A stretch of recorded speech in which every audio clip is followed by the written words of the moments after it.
केदारनाथ पांडे, ओम थानवी जी, मणिनाम ठाकुर, जयप्रकाश करदम तथा इस सभागृह में बैठे तमाम विद्वज्जन,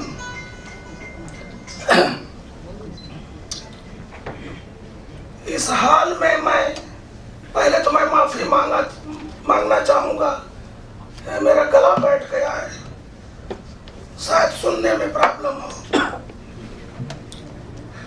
इस हाल में मैं कई बार पहले आया और हमेशा दूसरों के बारे में बोलता था और राजेंद्र यादव से लेकर रविंद्रनाथ टैगोर और विवेकानंद तक के बारे में यहाँ बोला। आज मुझे अपने बारे में कहा गया है, यह एक बहुत ही मुश्किल काम लग रहा है।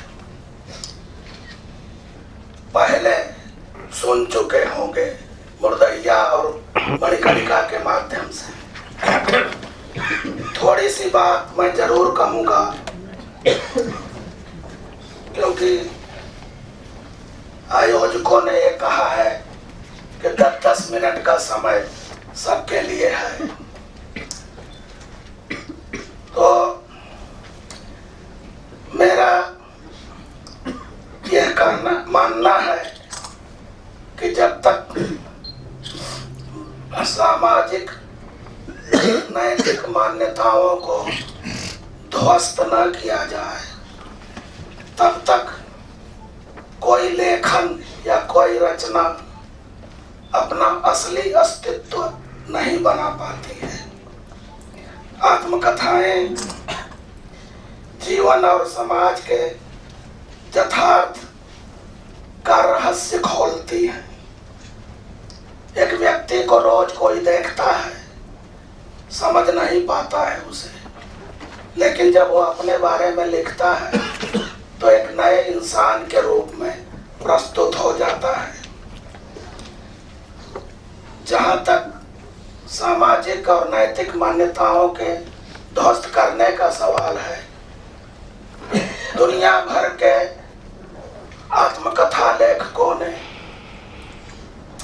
उसको अपनी रचनाओं में दर्शाया है। और मुझे लगा कि जब तक इन मान्यताओं को चकनाचूर न किया जाए, तब तक कोई लेखक बन ही नहीं सकता है। हाल ही में मैंने सोवियत संघ के विघटन के बाद एक वर्तमान अमेरिकी हिस्टोरियन है वाल्टर मॉस, उन्होंने रूस की सोसाइटी के बारे में, वहाँ के साहित्यकारों के बारे में बहुत ही माइन्यूट अध्ययन अपने मौलिक सोर्सेज, जो रशियन सोर्सेज हैं, उससे किया है। उसमें आत्मकथात्मक चित्रण के बारे में मुझे अत्यंत ही कुछ नई चीजें मिली। जिस टॉल्स्टॉय, दोस्तोयेव्स्की, तुर्गनेव आदि को रूस की 19वीं सदी का सबसे महान लेखक माना जाता है और वो साहित्य का स्वर्णिम युग भी रसिया कहलाता है, वो मॉस ने उनका जो राजनीतिक परिस्थिति थी, उस संदर्भ में रसिया की जो साहित्यिक परिस्थिति थी तथा आत्मकथात्मक जो चित्रण था, तीनों का मिश्रण उस किताब में दिखाया है। किताब का शीर्षक है Russia in the age of Alexander second, Tolstoy and Dostoevsky. जिस टॉल्स्टॉय की, दोस्तोयेव्स्की के महान या तुर्गनेव की महान रचनाओं को हम पढ़ करके विजुअलाइज करते हैं कि कितने महान लेखक थे, उनका आत्मकथात्मक जब चित्रण ये वाल्टर मॉस ने जो किया है, तो उसको पढ़ करके थोड़ा धक्का भी लगता है। समय कम है इसलिए बहुत संक्षेप में मैं कहना चाहता हूं। मोस के अनुसार एक बार टॉल्स्टॉय तुर्गनेव के यहाँ सेंट पीटर्सबर्ग गए।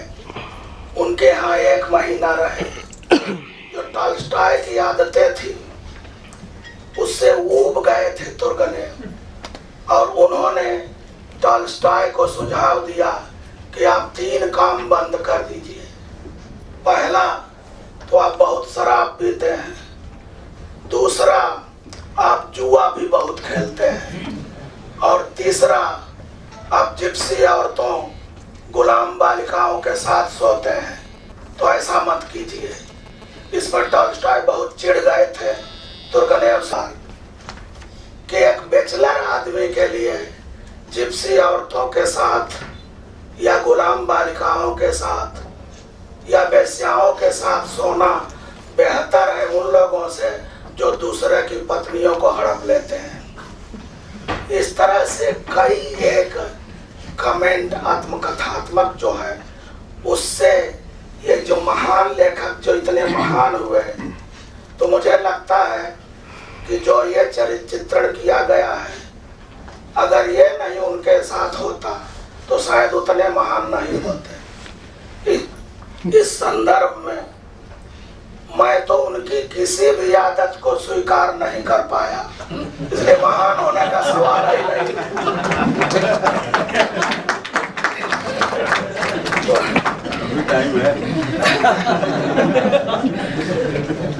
तो बहुत ही रोचक वो रिसर्च वर्क है उनका, वाल्टर मॉस का। बहुत सारी चीजें किया है उन्होंने, लिखा है उसमें। मुझे सिर्फ एक प्रकरण ऐसा मिलता है उस किताब में कि जिसका पैरेलल थोड़ा सा मेरे संदर्भ में है। तुर्गनेव ने एक ड्रामा लिखा था, उसकी टाइटल थी a month in the country. अनुवाद करें तो होगा कि 1 महीना देश में। वो 1850 के आसपास लिखा था। उस ड्रामा को कोई कभी उस पर निगाह नहीं डाला, लेकिन 1877 में एक ड्रामा कंपनी ने उस ड्रामा को स्टेज किया। उसकी एक हीरोइन थी मारिया सवीना।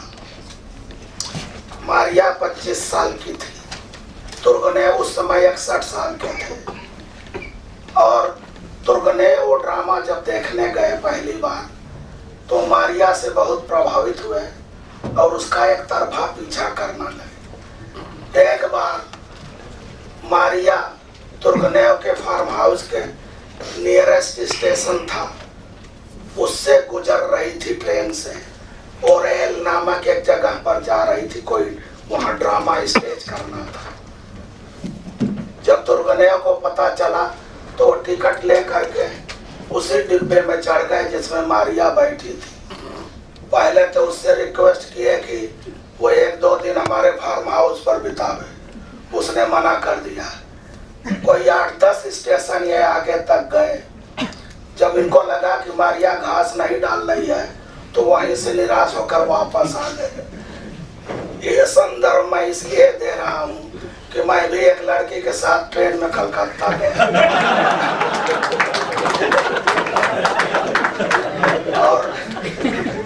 और फिर तुर्गनेव की ही तरह निराश लौट आए।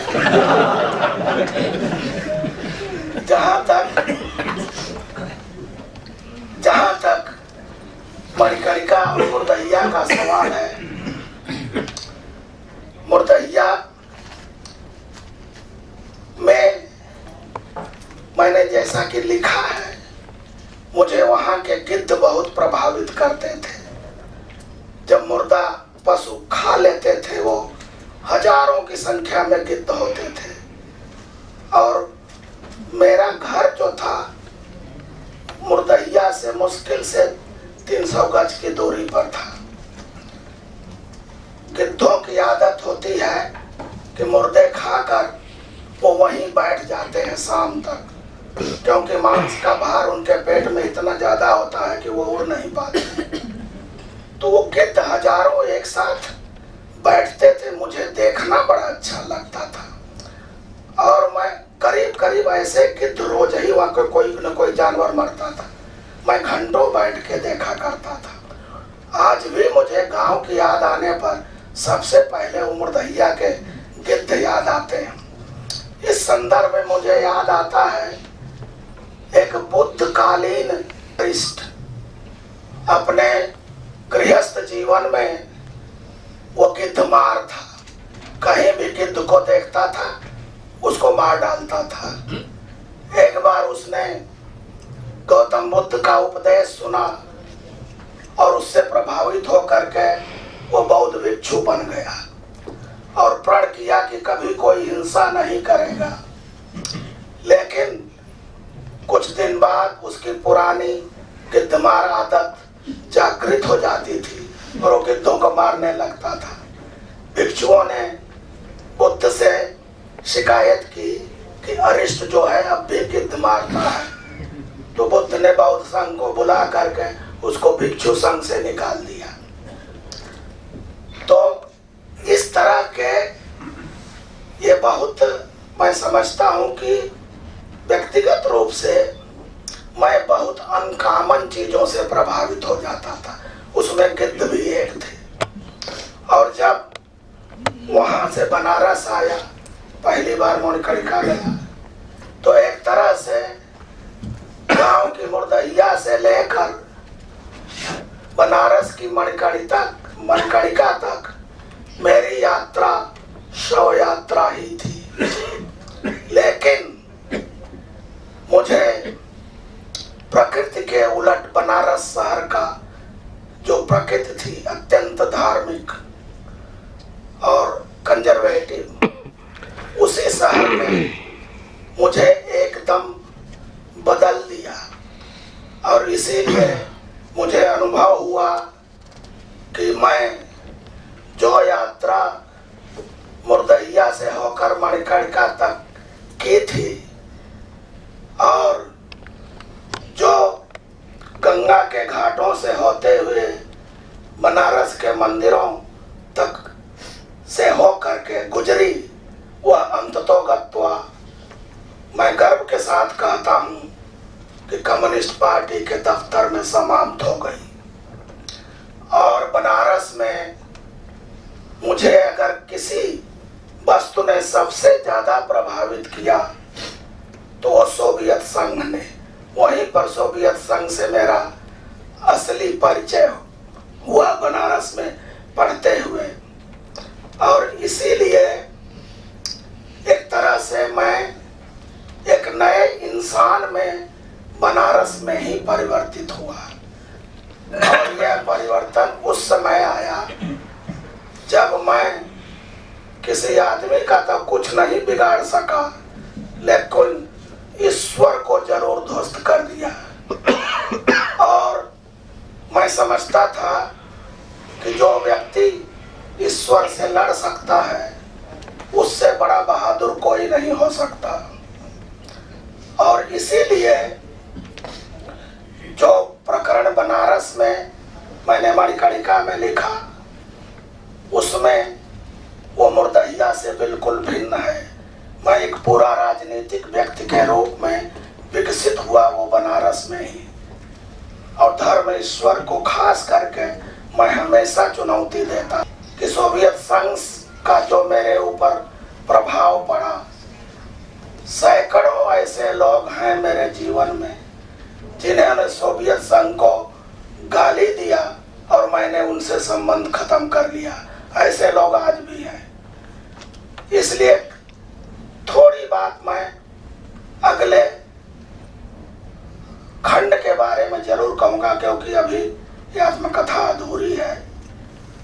तो ये जो तीसरा खंड होगा लगभग पूरा का पूरा राजनीतिक होगा, जिसमें मैं गुजरा, जिन स्टेजेस से गुजरा उसमें देश की भी राजनीति है, उसमें अंतर्राष्ट्रीय राजनीति है और सोवियत संघ भी विशेष रूप से है। मैं जिस दिन सोवियत संघ का विघटन हुआ